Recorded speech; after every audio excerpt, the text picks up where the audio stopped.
Hello, everyone, and welcome to the Art Hates Music podcast. I'm your host, Artemis, and thank you so much for joining me. Here in the year 2021, we made it, guys. I hope everyone's holiday was wonderful and you got to see family as safely as possible. But now, it's the new year, which means it's time for guests. That's right, I have guests. Well, a guest. Guest, depending on who you ask. I'm sure he'd say he counts as two people. He's a very mysterious person to have as a first guest. So for those who don't know, Ghost of Blind Lemon is a local tastemaker here in Dallas, and he is a host of sorts. Not of sorts. He is a host of the wonderful radio program Ghost of Blind Lemon Radio on Deep Ellum Radio. They've been huge supporters of mine, and I consider Chris a dear, dear friend. So I was more than happy to have him on as a guest. My very first guest. Hopefully the first of many. I tell you what, it was certainly a lot more fun to talk to another person than it was to just ramble by myself. I'll do it anyways, because, somebody's got to listen to me. But, it was fun to kind of go back and forth with someone who is also a huge, huge lover of music. But sometimes, lovers of music can hate music as well, and that's what this show is about. Noted music lover, Ghost of Blind Lemon. Ladies and gentlemen, hit it. And look, I have to confess that Smells Like Teen Spirit comes close to being a song that I could discuss on your show. Oh. Yeah. And in that case, I think half of what I hate as much as anything is that it killed my version of alternative music. Because I grew up listening to like Depeche Mode, The Cure, The Smiths, REM, The Pixies, and then it suddenly became all about Pearl Jam and stuff. I knew it had gone too far when someone said, if you like Edge, you ought to really listen to this station called Z-Rock, which I don't know if you remember Z-Rock. That may be before my time. So was Z-Rock the old, 102? No, 102 was the That Edge. was Q102. Q102, Z-Rock was a very hard rock, almost metal station. Oh, really? Okay. Yeah. So similar to what the Eagle is now. Yeah, except I would say overall a little harder than that. You wouldn't get as much like Zeppelin on there. You'd be more likely to get Sabbath than Zeppelin. And I'm trying to think of what else. Anthrax would be played on there on a somewhat regular basis. Yeah.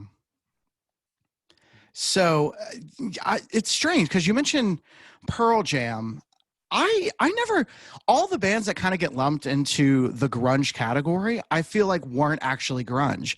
Nirvana is clearly grunge, but Pearl Jam, they always had a lot more, they definitely wrote more hooks than, well, that's not fair because Kurt Cobain arguably is one of the best hook writers of his time. But you know what I mean? Or not Audioslave, Alice in Chains. They're all just hard rock bands. Oh, Alice in Chains. I don't know how much you know of their history, but they originally had a different spelling of their name, which ended with the letter Z, which you could almost tell that it was almost like they were really part of that hair rock thing in the late 80s, and then they shifted to grunge. Yeah. So, yeah, they definitely came in with a different mindset, as did Soundgarden. And Pearl Jam definitely was the most commercially ready, shall we say, of the bunch. Absolutely. Even though, truth be told, I think I only really like their first album, front to back. Pearl Jam, back when grunge came out, that was the only grunge band that I really got into was Pearl Jam. Like I said, I hated Nirvana with a passion. Do you still hate them? I wouldn't say I still hate them, though I am going to make this statement, and it almost makes me wonder if I chose the wrong song here.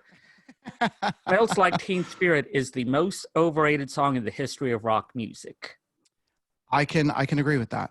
I don't think that's very controversial. I think even Nirvana fans would tell you that there's so much better songs, and that's the problem with a band that has such a massive hit.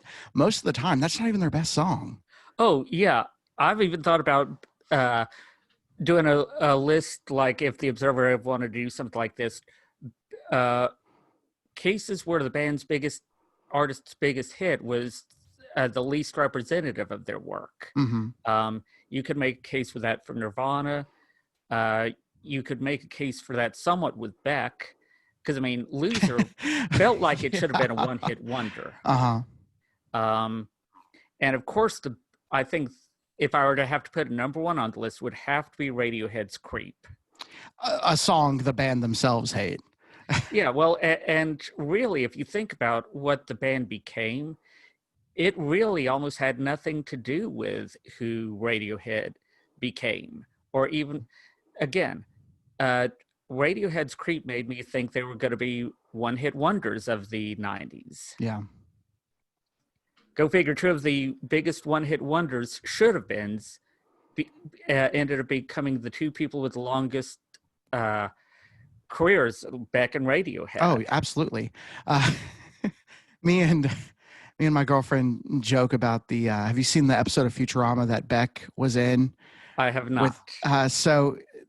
He's the guest and he's himself, and he jokes about writing his songs with a Bectionary. I can imagine that. Mm-hmm. Yeah. So let's get on to the topic at hand here. So okay. you apparently you are not a fan of Long Time by Boston. Is this correct? That is a correct statement. First of all, Mm-hmm. I'm going to say that I'm not a fan of the band Boston in general. Really? I don't tend to come across people who don't like Boston very much. Yeah.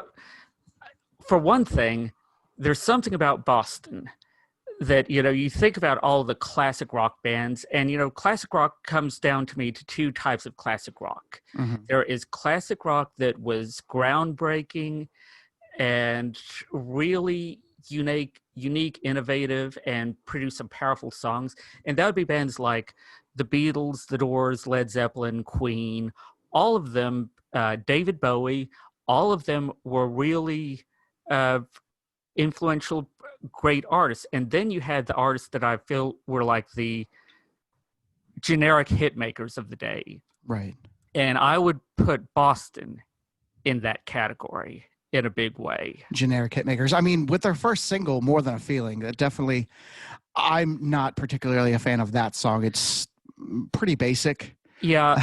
And again, I've almost went with that one because, frankly, I'm not a fan of that song either. But whatever else, in a way, I can make some case there was a little more drama with that song. You go into the slower parts, and then it goes suddenly into the rock riff, which some people wondered if it was that G, C, E minor, D riff was an influence on Nirvana's Smells Like Teen Spirit. I can hear that, but I think that's just coincidence. It probably is. But I felt like More Than a Feeling deserved just a tiny bit of leniency. Long Time just doesn't have the same level of hooks. It's more repetitive, and I'm just not sure what I can say to really redeem it. And that was kind of one of my criterias here. Is I know from what you've said, part of what you do on this show is try to discuss and get people to see the light. Not even necessarily see the light, just or let me rephrase that. Find the artistic merit in. Yes. And exactly. I wanted to try to choose a song that I felt would be difficult to find the artistic merit in, but also I did not want to go the easy route here. I mean, it would have been easy for me to choose an Imagine Dragons, Nickelback, Vanilla Ice song. Yeah. And don't get me wrong, they all would deserve the bashing. But maybe I figure it was time for you to get someone on the show who did something a little different. By the way, have you had any controversial picks yet? So far, just all of my solo picks have been controversial with the people closest to me. Oh, but I love them, things kind of like that. This feels like a pretty controversial one, just because like I said, I don't know too many people who don't like Boston. I'm actually kind of a fan of Boston. I can understand why some people wouldn't enjoy them, but yeah, I've always been a fan of Boston. I can, listening back, so I had to kind of do the opposite, whereas you had to try to find some redeeming qualities. I had to listen and pick it apart. The thing that stands out to me the most, that if I'm not really paying attention to the lyrics, you don't really notice. There's a story there, but it's kind of vague. It's very vague. So you don't really know what hero's journey Brad Delp is on, because it's just, he's hitting the road. That's it. And I think that's another thing that made it easier for me to bag on this one, is it didn't have a clear story. One of the ones that I almost chose here was Gloria Gaynor's I Will Survive. And here's the thing, melodically, I still have nothing good to say about the song. But I can understand how a song like that would be an anthem for a lot of people. Yeah. Lyrically. So I decided it deserved, I couldn't hate on that one as hard. Fun fact. I was in, where was I? Abilene, Texas. And I won a lip singing contest with that song. Okay. Oh, and I forgot the one other redeeming factor about the song was. Okay. And that would be the fact that if Gloria Gaynor had not done I Will Survive, Cake would have never done I Will Survive. So I am actually not a big fan of the Cake version. Oh, okay. This may be controversial. I'm actually not a big fan of Cake. I don't know. There's some songs that click, but most of the time, just this feels like noise. See, and sloppy. I can appreciate Cake, but I can't say that I'm not a huge fan of Cake, but at the same time, I can definitely dig some of their stuff. And if they come on the radio, odds are I'm not turning the station. Yeah, they don't bother me enough to change the station. I don't actively seek them out, though. Fair enough. But back to, I guess we've kind of gotten off of our topic of Boston here. All right. So it does have a story, but what that story is, who knows? One thing I've respected about Boston is the fact that Tom Schultz playing every single instrument in the studio. How are you that good at every single instrument? Do you at least appreciate the musicianship? Well, because the song... Go ahead.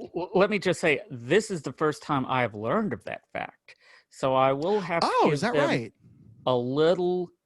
I will have to give them some credit for being able to put all of that together. I mean, any musician who can be essentially a one-man band is doing something right. And well, if you didn't know that, then yeah. So Tom Schultz actually recorded the entire first album all by himself in his basement.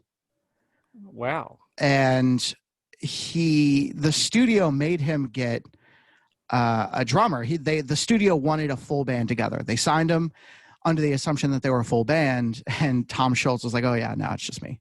And I think him and Brad Delp had played in some bands in the area before, and that's how he knew him. So he recruited him as a singer, and they ended up hiring, I think, a drummer just to have someone else on record. And even then, I think it's only a few songs that the drummer is on. Okay. By the way, I since Boston is not a band that I've particularly cared about, I don't even know enough to say whether Long Time was that on the first or second album. So that was actually on the first album. Okay. It was their second single. Have you heard the whole thing? Have you heard Foreplay and Long Time? No, pretty much the songs I know are the hit singles off of the radio. Mm-hmm. Of course, More Than a Feeling, Long Time, Don't Look Back. I think one of them's called Rock and Roll Band, maybe. Rock and Roll Band. That is a fun song to play. If I do that, maybe fun to play. I band. can't say it's fun for me to listen to. I can understand that. There's a lot going on, but there's a whole. I don't know of many radio stations that are brave enough to play the whole thing, but Long Time is actually part of a longer song with Foreplay. There's a song called Foreplay that's an instrumental, and it may have been like one of the. What? Sorry, okay? I've got a cat with me. Did you tell her you're working? Well, I could try to tell him, but that doesn't matter. Yeah. My cat is locked out because she likes to make too much noise. Yeah. She gets curious. He's not so much about noise. It's just a matter of whatever he wants to do at a given time, Mm-hmm. he will do it. And if you don't like it, you just need to live with it. What's your cat's name? Mitchell. Mitchell. Yeah, I'm sure you've seen all the pictures of Mitchell. I have. Yeah, he's your unofficial mascot. Yes. Yes, and you do know the whole story behind Mitchell, right? Can't say I do. Did you know that was Kim's cat before he was my cat? I did not know. Yes. Back when Kim was doing remodeling for her in a cord shop, Mm-hmm. She thought that the remodeling process was going to take about 3 months. Yeah. So she was like, "Do you mind cat sitting the cat? It's just going to be 3 months." And we're like, "Sure, I'll cat sit 3 months." Well, 3 months turned into another 2 months after that, and then turned into another 2 months after that, and turned into yet another 3 months. And at that point, we had actually grown really attached. Yeah. And Kim, I just didn't know that I could give him up, and so I talked to Kim about it, and I still have Mitchell. Good. So yeah, at some point I'll have to show you an old photo of Mitchell and me at the old In Accord shop. I miss the In Accord shop. Oh, me too. And shout out to Kim Taylor, who is an absolute gem of a person, and I probably wouldn't be where I'm at without her right now. And for me to get to do all the work that I do on Deep Ellum Radio, Mm-hmm. I mean, here was this random guy almost 10 years ago now who just sent an email and said, "Hey, I hear about your station. Any chance you'd want to let me record stuff?" And so here I am 10 years later, still working with Deep Ellum Radio. That's awesome. Like I discovered Ivan Dillard through you guys, who is so funny. Oh, yes, indeed. I forgot you were on the predecessor to the Coffee Break Cafe. I was, and you were the first guest along with Ivan Dillard. Yes. For all of its faults audio wise, we just couldn't get it together. But hey, that's what being the first of anything is. Exactly. You there take was that a risk. Very strong learning curve there. If I ever bring Coffee Break Cafe back, I may have to get you on to do it the right way this time. Yeah, absolutely. I'm set up better now. Yeah, that one's been on hiatus for a long time. By the way, how much of this all is going into the podcast? Probably most of it. Okay. Well, I just hope people aren't going to be disappointed that we're getting a lot of sidetracks and side journeys. So what I might end up doing is I'm going to post the video on YouTube. Hello, YouTube. Okay. And I'll probably edit the audio to be more concise. Nice. Yeah. So and don't worry about going off on tangents. Yeah.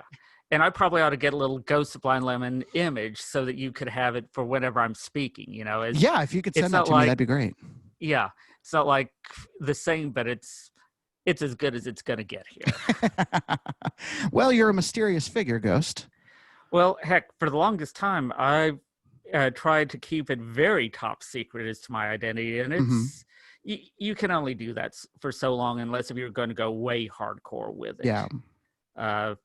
And I just wasn't interested in being that hardcore, because one of my favorite things to do back in the day would be the get into conversations with people who I'd talked to online and never in person. Yeah.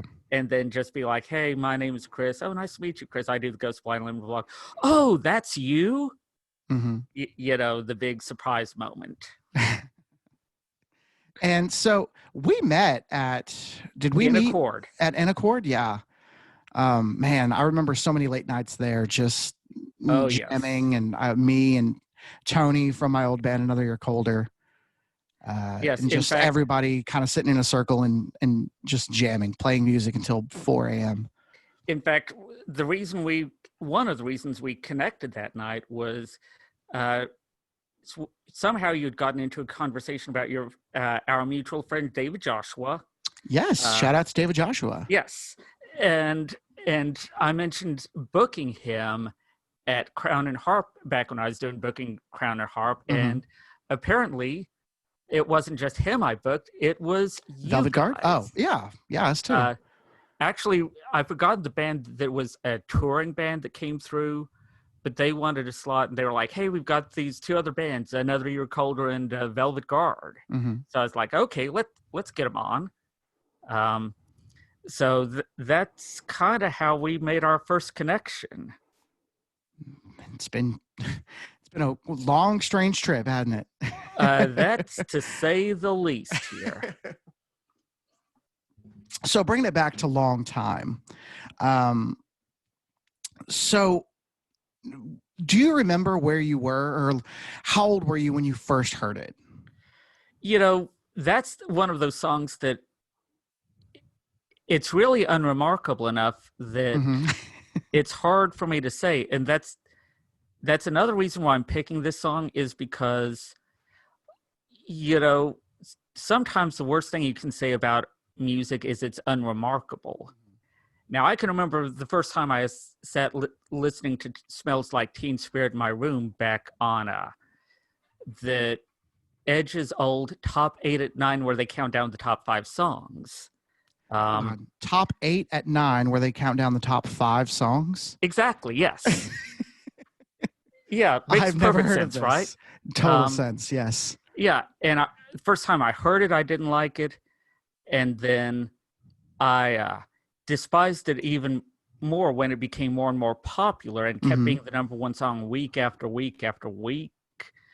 And then suddenly it became like more about Nirvana, Pearl Jam, and Red Hot Chili Peppers than it became about like The Cure, Depeche Mode, REM, and Excess, those kind of bands that were the reason I got into alternative music. Yeah.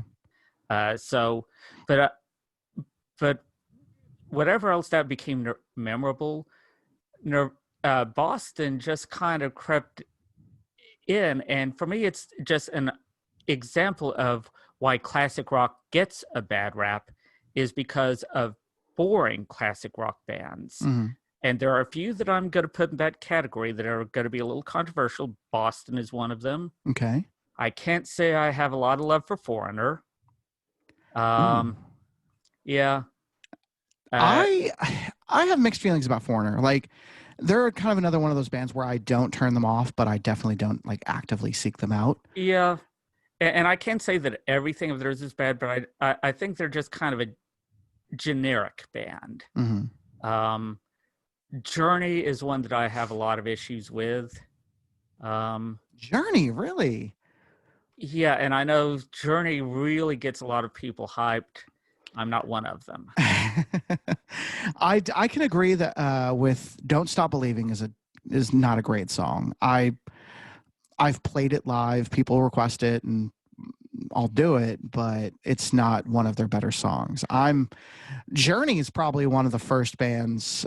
My dad is a big Journey fan. Gotcha. So they were probably one of the first bands I was introduced to as a kid, and maybe that's there may be some rose-tinted glasses there, but man, you are coming in with a controversy here. You might get canceled, Chris. I'm trying to think of some, and there's probably some other classic rock bands that I could really put into that category easily. Mm-hmm. And look, I don't want, because I do like classic rock. Bands like the Rolling Stones, Zeppelin. There is a lot of good classic rock out there. It's just, there's a lot that I think to me, there's like classic rock and then there's old rock, if that makes sense. Yeah. If we look back 20, 30 years from now, Nirvana and Soundgarden will be considered classic rock. And Creed, I'm pretty sure they're already getting paid. They're getting played on 92.5. Yeah. Yeah. But if 92.5 starts playing Creed, that to me will be the example of old rock getting thrown in with classic rock. Let's not get started on Creed, all right? Oh, well, Creed, and I said I wasn't going to try to go for any easy targets in Creed. That is definitely an easy target. I think before Nickelback, before Imagine Dragons, there was Creed. And absolutely. They have no redeeming qualities, in my opinion. One band I'm going to give a lot of grief to, and I'm usually someone who likes to give a lot of love, but I'm going to give a lot of disses here. I'm going to give a particular diss to the band The Calling, if you remember them. Yeah, little pretty boy singer. Well, let me explain why I am giving them the diss. Okay. Calling was a Lifehouse ripoff. Lifehouse was a Creed ripoff, and Creed, I would argue, was a Pearl Jam ripoff. So that's like 3 generations of ripping off there. Yeah. So, yeah, that's another one that would be a good candidate. Mm-hmm. All right. So, with that being said, what would you change about Long Time to maybe make it more interesting, more memorable for you? Because the biggest crime in music, you can be bad, but being unmemorable is the bigger crime. Exactly. You know, it's almost easier for me to start with things that I would keep from the song. Mm-hmm. I will keep the organ. Okay. Because that, whatever else, that's a little of a feature of uniqueness in the song. Yeah. I think, if anything, I might make their guitars a little crunchier. Mm-hmm. I don't know that that's a proper term, but... Works for me. I'm a drummer, so who knows? But so it's almost like... everything just flows a little too smoothly. Mm-hmm. And that is a danger that can happen when it's all being produced by one person. Yeah. So you're saying it's a little too polished. It could be a little dirtier. Absolutely. Okay. It needs a little more rawness to it. Yeah. And he probably should have gone into a little more depth into the lyrics as to what it's been such a long time since. Mm-hmm. Or kind of give a little reason why he's pining so bad over it. Yeah. But off the top of my head, the only thing that I really say is kind of memorable is the organs. And I will give you, there's that one breakdown that's kind of like the moment where all you get is the guitar riff. That part is kind of cool. Yeah, that bam bam wow bam bam da, yeah. No, not so much that one. Oh, it's the da da da da da da da. Oh yeah, with the hand claps and yes, and yeah, that part layered vocals. Yes, that part's not so bad. Mm-hmm. But for me, there's just not as much that I'd feel the need to keep out of it. Mm-hmm. Is there anything else that I can really say that really was a defining moment from it? Not really. It's just boring. It's just not enough that, like, you know, I can't even say that there's memorable moments of like me hearing it and thinking, oh no. Mm-hmm. Whereas I can say that with like Nirvana and Korn and a whole bunch of other bands, yeah, that were so bad that that I remember when they traumatized me.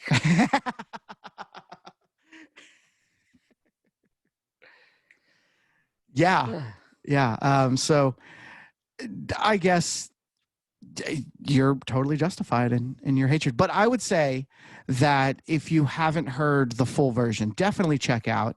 I don't know if I appreciate it as like as more of a listener of like progressive rock, but definitely seek out Foreplay. It's almost like an instrumental intro to the song. And I will be one of these people who will rant about radio edits of songs. Mm-hmm. And so, for example, even though I have one friend who says that Champagne Supernova needed the edit, I disagree. Mm-hmm.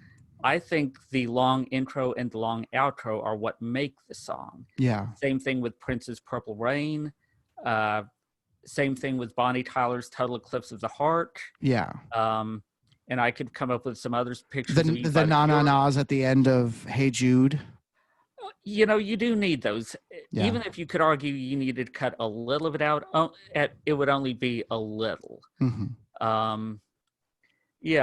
And anytime you... Also, songs that are interconnected, you don't want to chop off. Yeah. I mean, just imagine an idiot on a classic rock station saying that, you know, when we play Layla, let's just cut it off before we get to the piano solo. Yeah, fade out at the ba, ba, ba, yeah. Ba, ba. Yeah. No, because that's my favorite half of the song is the whole piano outro. Yeah. So I am going to have to, once this is over, kind of give you a follow-up report after listening to Foreplay, mm-hmm. which I presume... let me know what you think. Is that the intro or is that the outro? So it's the intro. I would figure as much with it being Foreplay. Yeah. And I feel in the context of the song, even though I probably listen to Foreplay a lot more than Long Time, within the context of the song, because of how... I don't know if heavy is the right word, but because of how hard the first half of the song goes, it makes sense for them to kind of slow it down. And so within the context, you know, there is like this come down of this journey. So yeah, definitely check it out and let me know what you think.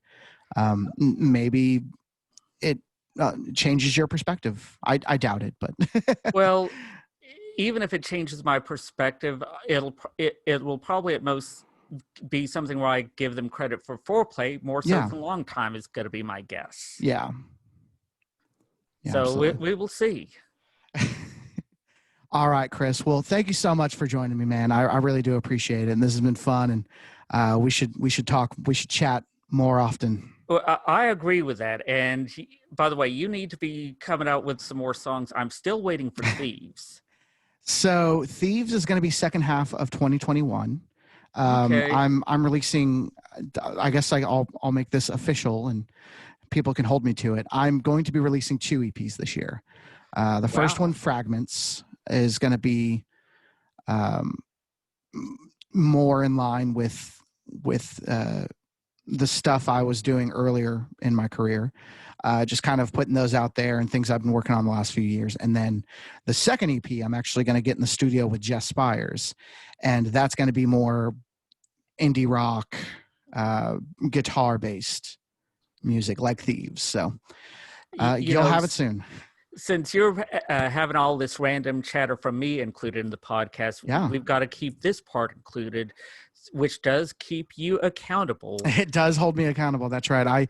I tend to say a lot of things and then just not follow through. But I trust me, as a blogger who, as a blogger / radio host / guy with another job, mm-hmm. you know, that actually gives me money. You know, you can only do so much. Yeah. But at the same time, you know, I know in the coming days I'm supposed to be wrapping up a playlist for the blog, doing a couple of songs, including a preview or a debut of a song. Uh-huh. And I'm trying to get someone else information to become a DJ on this Deep Ellum radio station. Really? Yes. Well, it's just one show they're going to be doing here. Okay.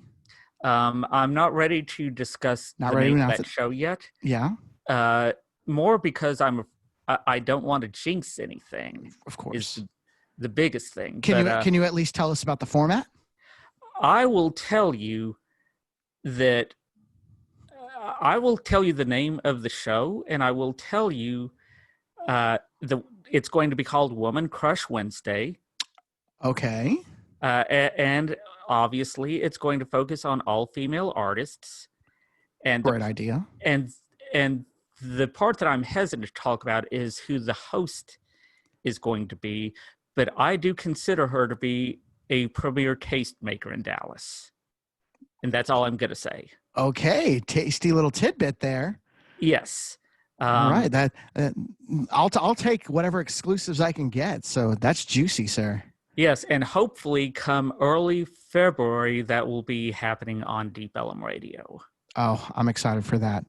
Yes. Thank you so much. And maybe in February, return of Ghost of Blind Lemon Radio. We will see. It has been missed, very much so. Well, thank you so much. Do you think we're going to get a Ghosty Awards this year? Let me ask a really difficult question out there, because a lot of not many times there's an award show that takes 2 years off and then comes back. Yeah. But at the same time, I'm not close to the idea. So then would this then be the 4th annual Ghosties, even though we missed 2 years in between? Would it be the 6th annual with 4 and 5 not existing?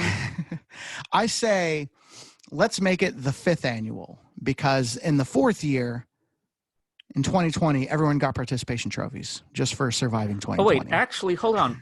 1, 2, I'm trying to do the math here. No, this would have been the 7th. Mm-hmm. But you know what? We can call it the 6th because I did actually, even though I didn't do a true award ceremony, I came up with a list and it just never got put out. Okay. I'd count it. So I think that can count. And last year, I think there was an error in the calendars, some weird form of Groundhog Day. Mm-hmm. And now we're in 2021. So maybe this year will be the return of the Ghosty Awards. I think I've got it figured out. The 5.5, the 5.5 Ghosty Award. Okay. I like That's it. it. Perfect. Well, I want to perform at the next Ghosties, because I've gone to a few of them, and I'm always jealous of everyone who gets to perform. And actually, to those out in Radio Land who don't know this man has an integral part in the Ghosty Awards here. In fact, the Ghosty Awards would not look so awesome if it were not for this guy right here. He is the official laminator. If you've got a laminated Ghosty Award, it is because of him. You're welcome. I was honored to be entrusted with the secrets of the Ghosties. Yes. And knowing who won. The only thing that scares me a little here is knowing that you're going to have releases this year. Mm-hmm. I'm going to have to pay very careful attention here and make sure that no names have been changed. And the winner for Best EP is Artemis. Actually, that one could really happen. Now, I will be really skeptical if the winner of the Hip Hop Award is Artemis or Country Award. That's going to be a whole nother story. You don't know what direction I'm going to take this year. Who knows what 2021 has in store? Oh, I will give you that. We're already off to a crazy start this year. Mm-hmm. So yeah, 6 days in. How about that? Yeah, we'll just hold on to our hats and see what happens here. But man, I agree. We have not chatted enough in these past few months, and it is good to get to speak with you, and in my case, get to see you. Yeah, you're still just a disembodied voice for me, but in post, I'll add your picture, and it'll make me feel better. For most people, that's all they've gotten of me is the voice here. Yeah. But it's fitting for a ghost, right?